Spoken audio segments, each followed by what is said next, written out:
కర్నూలు జిల్లాలో జరిగినటువంటి బస్సు ప్రమాదంలో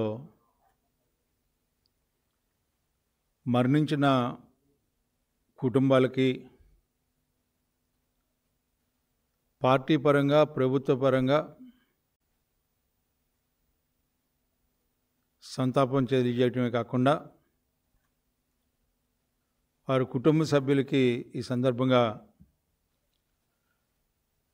ప్రగాఢ సానుభూతిని వ్యక్తం చేస్తూ ఉన్నాం.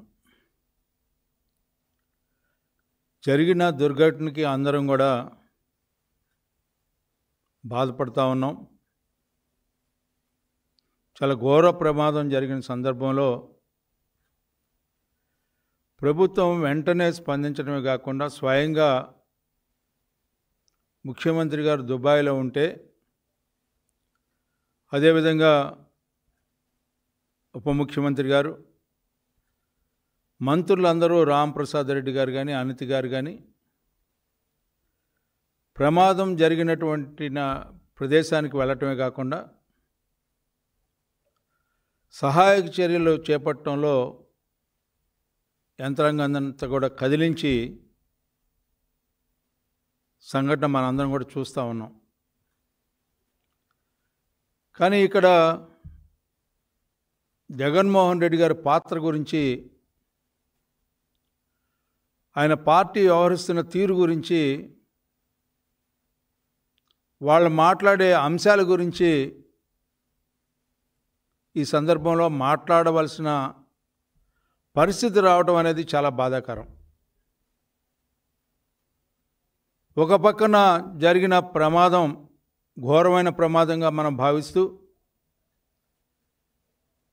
ఆ ప్రమాదంలో గాయపడ్డ వారిని కానీ చనిపోయిన వారిని కానీ ఆ పార్థివ దేహాలని తరలించే విషయంలో ప్రభుత్వ పరంగా తీసుకున్నటువంటి చర్యలు ఏ రకంగా ఉన్నాయి, ఎట్లా ఉన్నాయి అనేది మాట్లాడాల్సింది పోయి, సమర్థించాల్సింది పోయి, రాజకీయాలకు అతీతంగా, కులాలకి మతాలకి వర్గాలకు అతీతంగా సానుభూతిని స్పందించాల్సినటువంటి రాజకీయ పార్టీలు శవ రాజకీయాలు చేయటమే మా లక్ష్యం, ఎందుకంటే మేము పుట్టింది పెరిగింది జీవిస్తుంది అందుట్లో అనే భావాన్ని వ్యక్తమయ్యేలాగా ఈ రోజున మీరు వ్యవహరిస్తున్న తీరు సభ్య సమాజం సిగ్గుపడేలాగా ఉంది. జగన్మోహన్ రెడ్డి గారు వైసీపీ పార్టీ నాయకత్వానికి ఈ సందర్భంగా నేను తెలియజేస్తా ఉన్నా. ఏం మాట్లాడుతూ ఉన్నారని మీరు? ప్రమాదం జరిగిన వెంటనే అందరూ కూడా స్పందిస్తే స్పందించలేదని చెప్పి మీరు మాట్లాడుతూ ఉంటారా? లేకపోతే బెల్ట్ షాపులు ఉన్నాయని చెప్పి చెప్పడానికి, బురద వేయటానికి ఇదే సమయం దొరికిందా మీకు?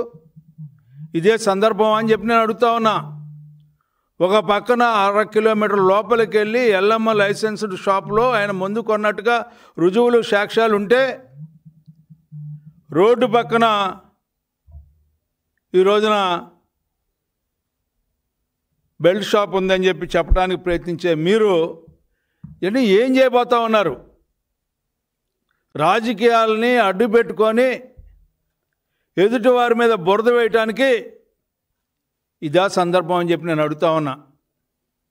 సిద్ధాంతపరమైన విమర్శలు చేయొచ్చు, లేకపోతే రాజకీయ పోరాటం చేయొచ్చు ప్రభుత్వాల మీద,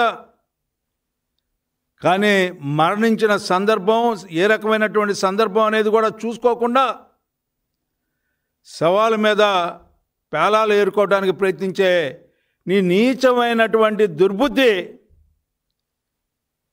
మీ పేపర్ ద్వారా, మీ మీడియా ద్వారా మీరు చేస్తున్నటువంటి ప్రకటనలు నిజంగా ఇది రాజకీయాలకి అవసరమా అని చెప్పి ఎప్పుడైనా ఆలోచించారో లేదో నాకైతే తెలియదు. కానీ ఎంత దుర్మార్గమైనటువంటి విధానంతో మీరు నడుస్తూ ఉన్నారంటే నేను అడుగుతా ఉన్నాను, ఎప్పుడైనా సరే గతంలో మీరు ప్రభుత్వంలో ఉన్నప్పుడు చాలా సంఘటనలు జరిగినాయి. కల్తీ మద్యం ద్వారా చనిపోయారు. స్వయంగా మీరు లిక్కర్ కేసులో మీరు దాదాపు 3,400 కోట్ల పైగా ఈ రోజున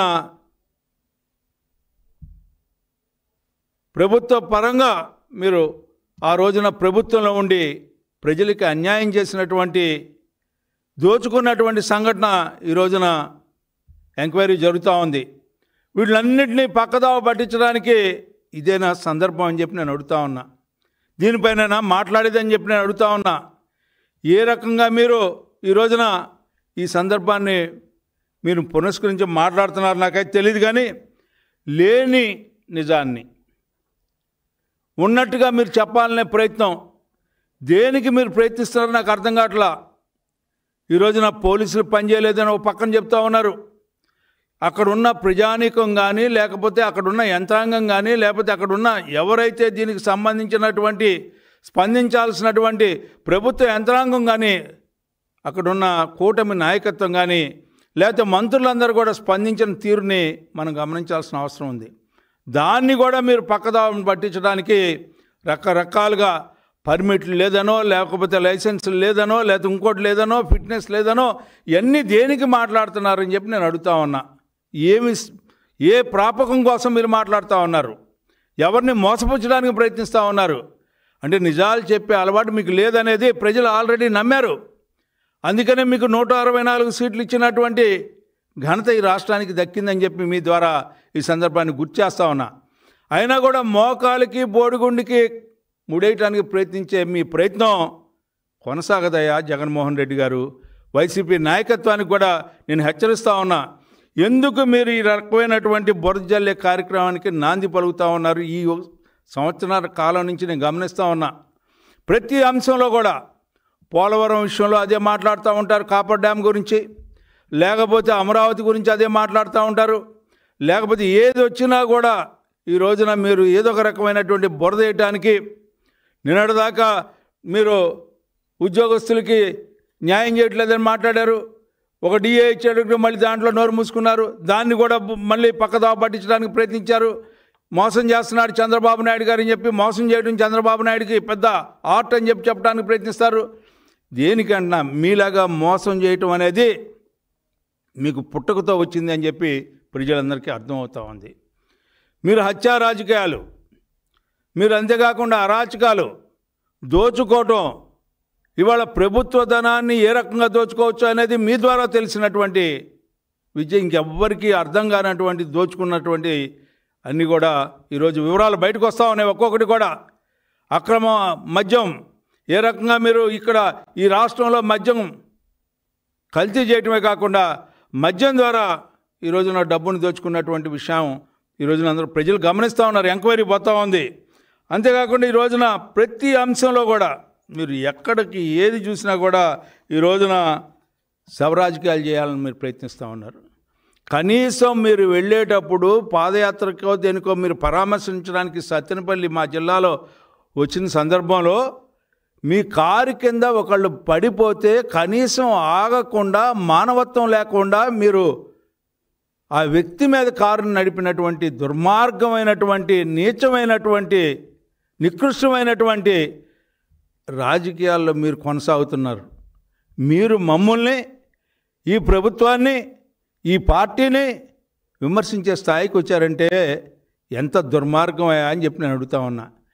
కనీసం ఆగను కూడా ఆగల మీరు మానవత్వ ద్వారంతో. మీ యొక్క కార్యకర్త చనిపోతే ఆ కార్యకర్తని హాస్పిటల్కి తీసుకెళ్లాలా లేకపోతే ఎక్కడికి తీసుకెళ్ళాలి, ఏ రకంగా అతనికి సేవ చేయాలని చెప్పి కనీసం ఆలోచించకుండా తాగుబోతుల మయంగా అతని మీద దుర్మార్గంగా తొక్కించి మీరు వెళ్ళిపోయి మీలాంటి వాళ్ళు ఈ రోజున ఈ ప్రమాదం గురించి, ఈ ప్రమాదంలో ఏ రకంగా ఆదుకున్నాము, ఏ రకంగా గాయపడ్డ వారికి చికిత్స చేస్తూ ఉన్నాం, ఆఖరి పార్థివ దేహాన్ని కూడా పంపేటప్పుడు ఎంత జాగ్రత్తగా ఎంత గౌరవంగా సంఘటనలో జరిగినటువంటి ప్రతి ఒక్కరికి కూడా మేము ఉన్నామని చెప్పి అభయం ఇస్తూ